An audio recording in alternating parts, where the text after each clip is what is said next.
ನೋಡಿ, ಇವತ್ತು ನಾನು ಹೋಗ್ತಾ ಇರೋ ದಾರಿಯಲ್ಲಿ ಇಷ್ಟು ಊರಿದೆ. ಅಜ್ಜನಪಾಳ್ಯ, ಗರುಡನಹಳ್ಳಿ, ಬೆಳಗುಂದ, ಹೆಂಚಿಹಳ್ಳಿ, ವಿಠಲಾಪುರ, ಬೈತವಸಹಳ್ಳಿ, ಜಡೆಯ, ಮಾಯಸಂದ್ರ, ತುರುವೇಕೆರೆ, ತಿಪ್ಟೂರು. ಇದಿಷ್ಟು 56 ಕಿಲೋಮೀಟರ್ ಆಗುತ್ತೆ. ನೋಡೋಣ ಯಾವ್ಯಾವ ಊರು ಇವತ್ತು ನಾನು ಹೋಗೋಕ್ಕಾಗುತ್ತೆ ಅಂತ.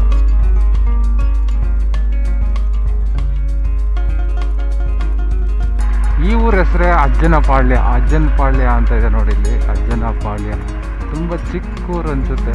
ನೋಡಿದ್ರೆ ಮನೆಗಳು ತುಂಬ ಕಡಿಮೆ ಇದೆ. ಅಜ್ಜನಪಾಳ್ಯ ಅಂತ ಒಳಗಡೆ ಒಂದು ರೋಡ್ ಇದೆ, ಹೋಗೋಣ ಏನಿದೆ ಅಂತ ನೋಡ್ಕೊಂಡು ಬರೋಣ. ಇದೇ ನೋಡಿ, ಅಜ್ಜನಪಾಳ್ಯದಲ್ಲಿ ಫಸ್ಟಿಗೆ ಒಂದು ದೇವಸ್ಥಾನ ಇದೆ. ದೇವಸ್ಥಾನ ಆದಮೇಲೆ ಊರಿದೆ.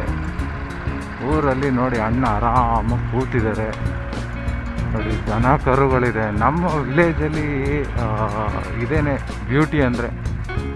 ಹಳ್ಳಿಗಳ ರೋಡಲ್ಲಿ ಬೈಕ್ ರೈಡ್ ಮಾಡೋದು ಯಾಕೆ ಅಂದರೆ ಇದಕ್ಕೇನೆ ಅಲ್ವಾ. ಎಷ್ಟು ಸಖತ್ತಾಗಿದೆ ನೋಡಿ ಅಜ್ಜನಪಾಳ್ಯ ಅಲ್ವಾ.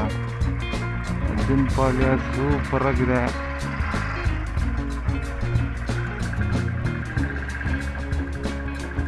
ಅಜ್ಜನಪಾಳ್ಯ ತುಂಬ ಚಿಕ್ಕ ಊರು, ನೋಡೋದಕ್ಕೆ ಸಖತ್ತಾಗಿದೆ.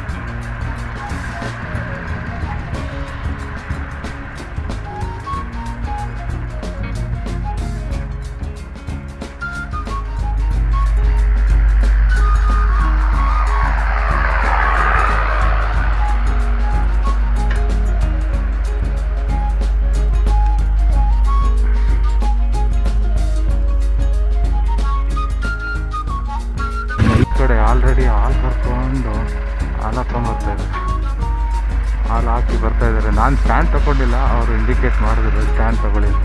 ನೋಡಿ, ಈ ಊರು ಅಜ್ಜನಪಾಳ್ಯ ತುಂಬ ಚಿಕ್ಕ ಊರು ನೋಡಿ. ಹಳ್ಳಿ ವಾತಾವರಣ ಏನು ಸಖತ್ತಾಗಿದೆ. ಅಲ್ಲಿ ಅಡಿಕೆ ತೋಟ ಇದೆ, ತೆಂಗಿನ ತೋಟ ಇದೆ, ಇಲ್ಲಿ ತೋಟದಲ್ಲಿ ಮನೆ ಇದೆ. ಏನು ಸಖತ್ತಾಗಿರುತ್ತೆ ಹಳ್ಳೀಲಿ ಇರೋಕ್ಕೆ ಅಂದರೆ.